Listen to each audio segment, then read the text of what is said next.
So now it's my pleasure to introduce the second talk that will be delivered by Dr. Wojciech Szeklik from Krakow in Poland.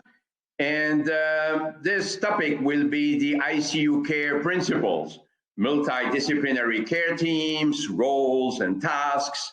We will explain the roles of the team members, not only intensive care doctors, but other specialists, nurses, nurse assistants, physiotherapists, pharmacists, dietitian. It's really a team approach.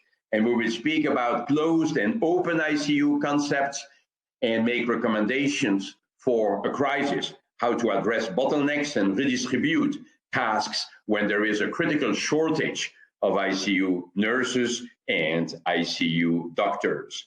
So indeed, Dr. Szeklik, we are looking forward to your presentation.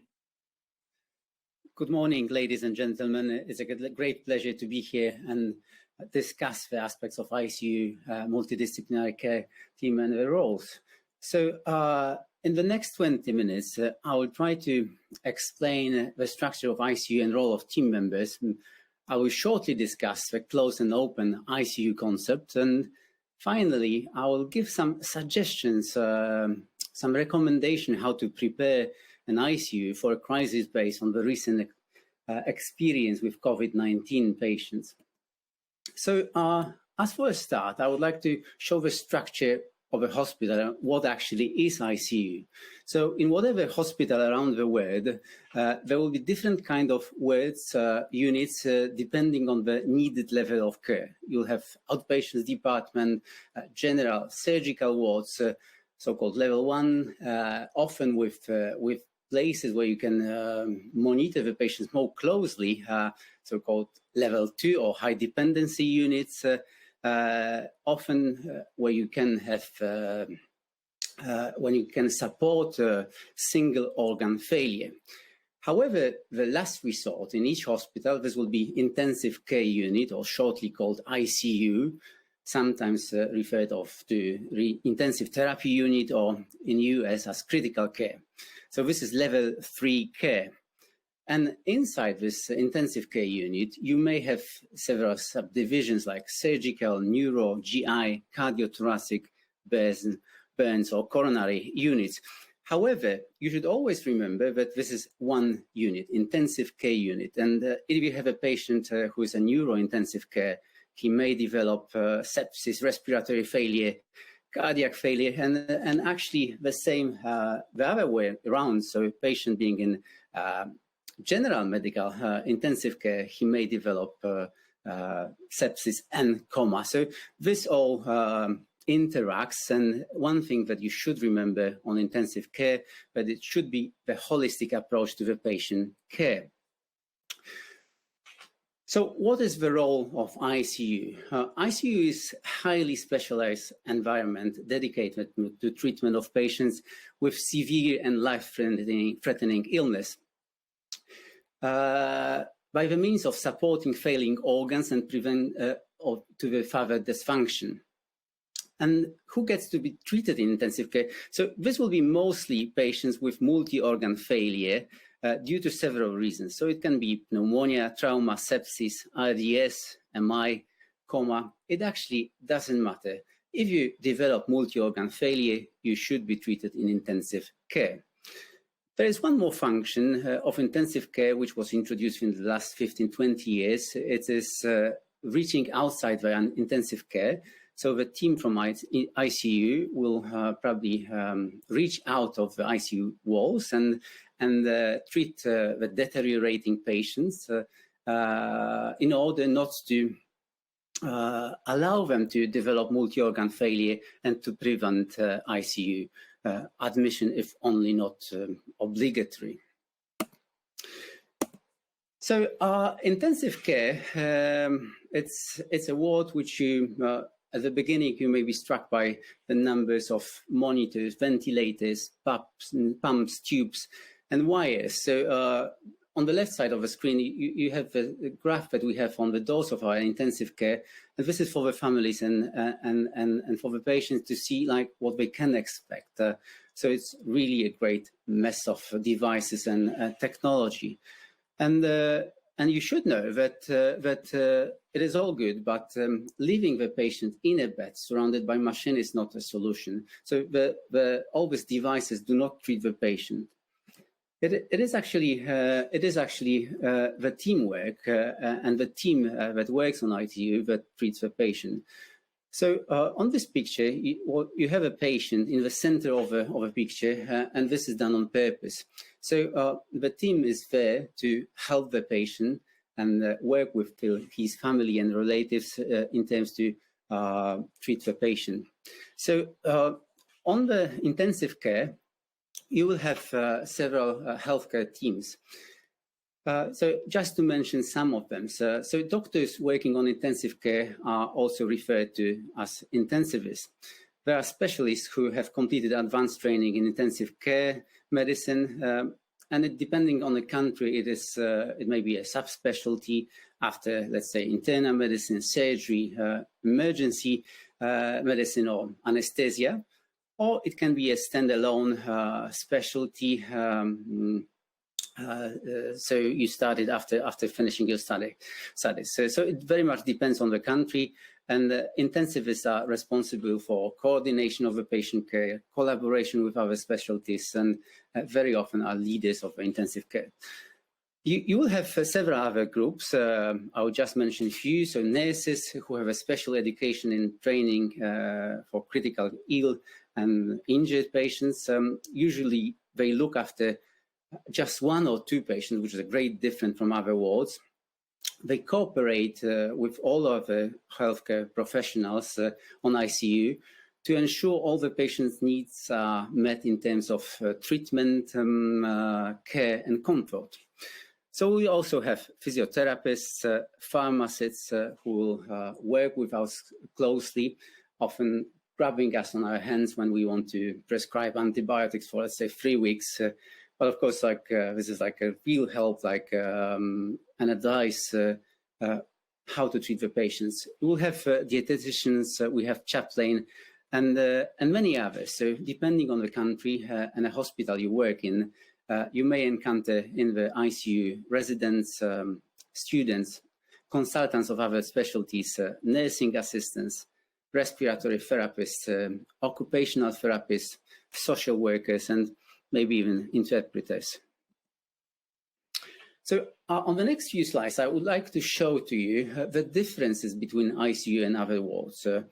We have already seen that in ICU, there's a lot of medical devices, technology, and a lot of specialty staffing. So of course, this is resource demanding, and this is a cost for a hospital. So this is one of the most resource demanding area of the hospitals, and you should remember it, increasing the number of ICU beds.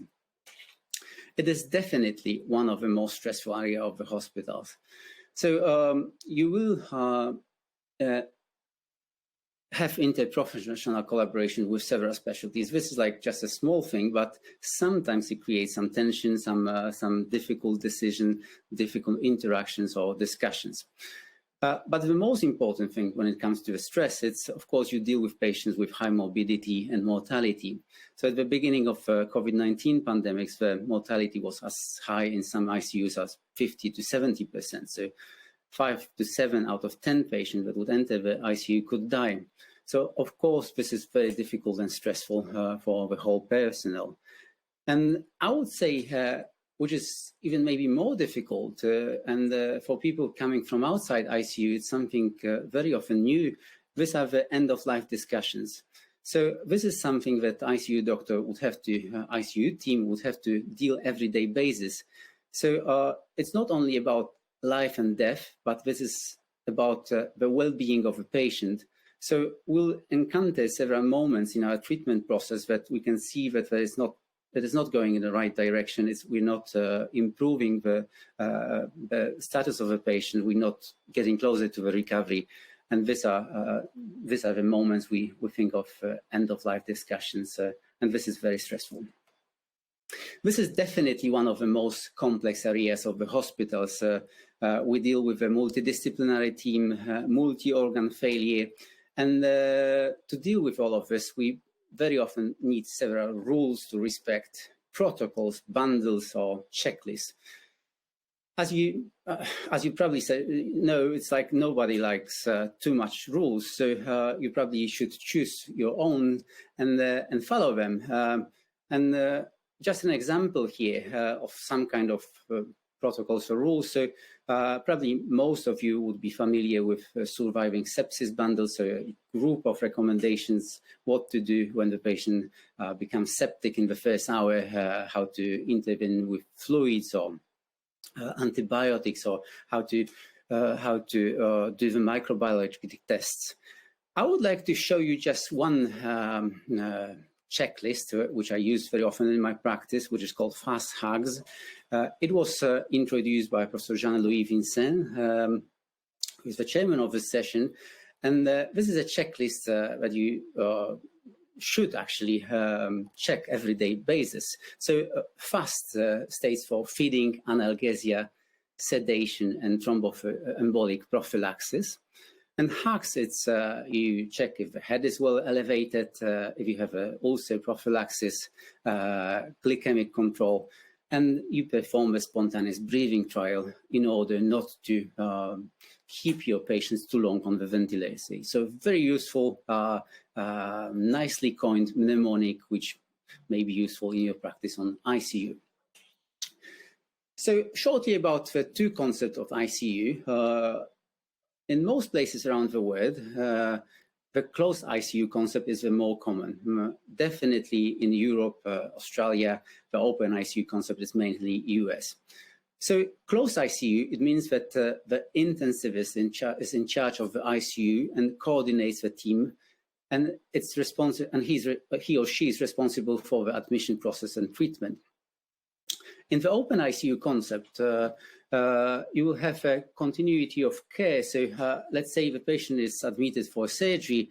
So after the surgery, if something goes wrong, the surgeon takes care of the patient on intensive care, and intensivist acts only as a consultant. So more popular closed concept and open ICU concept mainly in US. So the last part of the presentation is about recommendation for the crisis, what to expect. So we have this experience based on the recent COVID-19 first wave of the pandemic. So we already know we will be forced to work in unprecedented situation, working under extreme stress and pressure, often with constrained and inadequate resources. And there are several impossible decisions required from us. And actually, what we have to do now, we have to prepare. So what is important to prepare yourself to cooperate, to treat your patient in such difficult time? So first of all, it's knowledge and training. So prepare yourself, share experience and evidence with others that already experienced the disaster. And this was very much true on the beginning of pandemics in March when Italy and before Italy, China were very much struck by the disease, COVID-19. And we experienced, and we, as the rest of Europe, were waiting for the wave to come. So colleagues from other countries shared their experience, and it helped us very much to prepare ourselves. We should know and assess ICU capability and equipment availability. We should review our ICU emergency response plan and infection control policies. And of course, probably the most important thing is it's training. So we have to train all the safety procedures, including PPE distribution, practice of safety putting on and removing PPEs, so the so-called donning and doffing. And of course, provide emergency situation training for ICU and non-ICU staff. So that's what we're doing just right now. Second important thing is communication. You have to get to know your ICU and prepare the chain of command scheme. It is probably worth doing before the pandemics come, and it's more like administrative job. It's to increase competencies of ICU in hospitals. So in case ICU team gets involved outside in ICU, it should be it should have the competencies to do so. You should discuss communication methods with all department, patients, and families in terms of possible infection spreading. And as much as possible, utilize online resources to educate and communicate with large groups. So we finally come to the moment how to increase the capacity of intensive care in case of surge of COVID-19 cases. So I will start with beds and equipment. And I would even say this is the easier part of surging the capacity of ICU. So you have to follow the numbers of COVID-19 patients or any other disease, actually. Once you have the idea how many infections, how many disease you have in your region, you can plan how many beds you need. So at the beginning of the pandemics, it was about 1 in 5 of patients admitted to the hospitals that would need intensive care admission. So in case you don't have enough beds, what you could do is close elective surgeries, but I would say only if needed, change perioperative rooms into ICUs, consider restructuring some of the wards into ICUs. Of course, this probably would be the easiest with step-down units or high-dependency units. And for the beds, it's not only the beds, it's also preparing the additional equipment, so allocation of ventilators, dialysis machines, and several others. And then the staffing, beds, it's not enough. When you think of increasing the number of team members working in ICU, first of all, you have to be very cautious to do it in a safe way. So you have to protect the patients, but you have to protect also the healthcare workers. In planning this increased staffing, you should consider quarantines that may be needed. You should consider rest cycles. You cannot work all the time. And in case you do not have enough ICU personnel, think of searching for and recruit other healthcare workers. So either it could be retired staff, staff in training, so students, but also, of course, trained non-ICU staff, and make sure all of us are prepared to work in ICU. So if you introduce people from outside ICU into the ICU structures, and you lack of ICU trained physician, probably you'll have to do some reorganizing of a unit. And this is just one of the propositions shared with us by Dr. Shadman Aziz and colleagues and published in Intensive Care Medicine. So instead of having a lot of intensivists in the same team, you may consider having one intensivist coordinating few different teams, and in each team you would have a non-ICU medical specialist. You will have medicals in training. You will have ICU nurses and other healthcare workers that daily basis work on intensive care as, let's say, respiratory therapists, if you have them in your hospitals. And then finally, you have nurses and other personnel working outside ICUs. And all of them will care for a quite large bunch of the patients. So it's a bit of a change from a regular ICU structure when we used to have one nurse, one patient ratio, one nurse, the most 2 patient ratio. So it's a change, and you should be prepared for it. So probably the last advice is that you need to optimize the ICU admission. Even if you have a lot of beds, you may encounter a situation that's not enough. If only possible, you should care for everyone who would benefit from ICU. But you should have a proper and clear ICU triage protocol, and a triage protocol which could be prepared also for a crisis time. So worst situation that could happen, that you will not be able to admit all patients to ICU. with protocols, you have to be ensured, you have to ensure that the protocols are well known in the hospitals and all the personnel is familiar with them.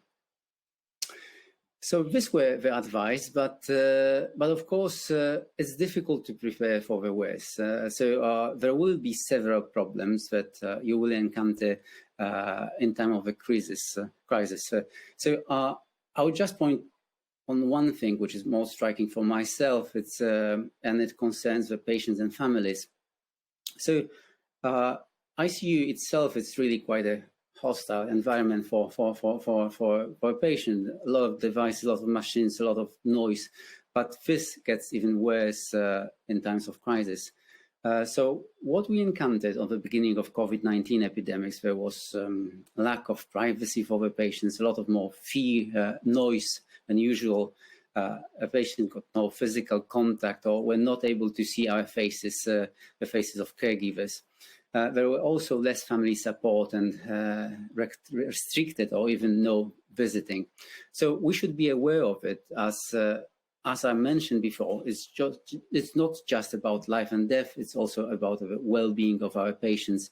And we have to protect our patients from the consequences of this situation, like delirium or post-ICU burden. So please be aware of it and remember that our humanity is actually the most important part in working on intensive care. And with this, I wish you the best luck and thank you very much for your attention.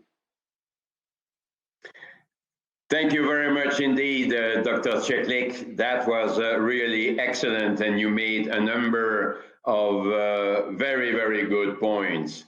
Now, perhaps I could raise a question about closed versus open ICUs. You explained very well the distinction between the two. I'm not sure that usually we have a closed ICU system. In many places in the US, for instance, there are open ICUs where surgeons can come and write orders, and then cardiologists come and write orders, etc. But would you agree that the literature actually recommends to have a closed ICU system whenever possible? It's always better to have an intensivist, as we call it today, an intensivist being responsible for ICU care. What do you think? Yeah, I would definitely agree with this. It's always good to have a specialist in intensive care who's trained with all, coordinating all the care of critical care patients. So whatever the system is it open or closed, it will still be a multidisciplinary approach. But I would definitely agree, and the literature says the same, that actually the closed system is probably better. And the open actually ICU is mainly because there's lack of intensivists all around the world, and probably there's not enough of ICU doctors to have a closed system everywhere. As you indicate, communication is essential, and there should be a good atmosphere. So indeed, the consultants, I mentioned the surgeon, the cardiologist, but there could be many others, they should feel welcome in the ICU, and we should be prepared to make them comfortable and very welcome in the intensive care unit. I'm sure we agree on that. Oh, definitely agree. We're like core of our treatment actually, the intensivist is actually surrounded by the consultants, and we discuss the treatment of the patient all the time. So it's actually, we cooperate very closely with other specialties. So definitely that's good, yeah. Yeah, and this begs the question of the 24-hour period, because at 10 o'clock in the morning, when you come in, you are very likely to find ICU doctors. But what about 3 o'clock in the morning or on a Sunday afternoon? So would you recommend to try to have an intensivist present in the ICU all the time? I think this is actually what happens in many countries, especially in Europe. It is definitely like this in Poland. So we stay in hospital for the whole like 24-hour period, like during a week. But in my opinion, my personal opinion, this is actually what should happen. What would be better if there's an intensivist all clock around in intensive care. When we speak about COVID-19, as you indicated, there are also these difficult questions of who to admit. So you mentioned that we should have rules, we should have principles to apply, and definitely this is well accepted. But there is still some interpretation who could benefit more than the other, and how would you try to avoid inequalities over time? How would you avoid the fact that Dr. So-and-so is responsible this afternoon and is more likely to accept the patient than the other doctor who was there in the morning or the night before? So how could we have a system which is fair all the time for ICU admissions in this period of crisis? Oh, this is definitely a great problem, and what I think we actually broad group of physicians and team healthcare team working on intensive care. What we should do is like prepare sort of like triage protocols for in times of crisis. So it's more like generable, not like depending on who is having a night shift. So it's so creating protocols for the crisis time is probably the option. And I know several societies already done this during the first COVID-19 pandemics, and I think it should be spread around other countries and followed. Dr. Sheklik, thank you very much. This was most interesting. Thank you. Thank you.